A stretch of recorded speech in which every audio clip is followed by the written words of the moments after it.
ජීවත් වෙච්ච කෙනෙක් මගේ ඇත්තෙන්ම අතීතයේදී හැබැයි කොහොම හරි කනගාටුයි. නමුත් දැන් සතුටුයි.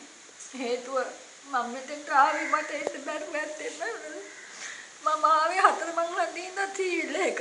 එන්න බෑ පයි. ගෙදරට යන්න හිටපු 10:60 පිටින් දුවගෙන ආවේ.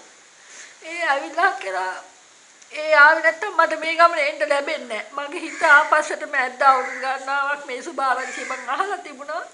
එක්කෙනාගෙන් නමුත් මගේ දුව හිතුවක්කාර විවාහය කරගත්තට පස්සේ කතෝලික සභාවෙන් මාව අයින් කෙරුවා.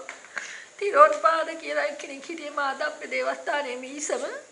ඒකෙන් මට කිව්වා ඔයා පල්ලියට එන්න එපා. ඔයා අපිව රැජ්ජ කෙරුවා. විවාහයට දවස් කිහිපයක් තියදී දුව විවාහේ මේ හිතුවක්කාර ලෙස.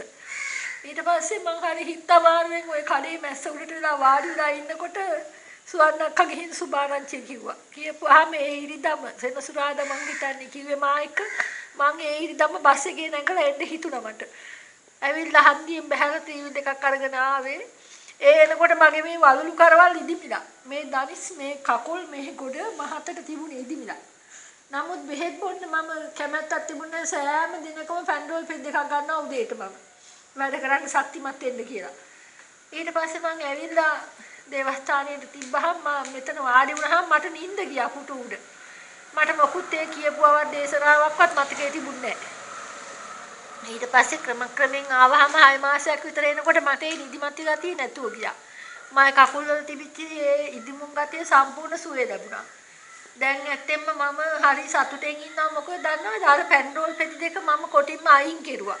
කඩේටත් නොගෙන ඇවිදින්ම හිටියා පැන්ඩෝල් විකුණන්නත්. මේ ගිය මාසේ මං ගෙනාවා මොකද හැමෝම අහහා යන නිසා. සිගරට් විකුණුවා බණ්ඩලයක් දවසකට. ওই කඩේට ආදායම.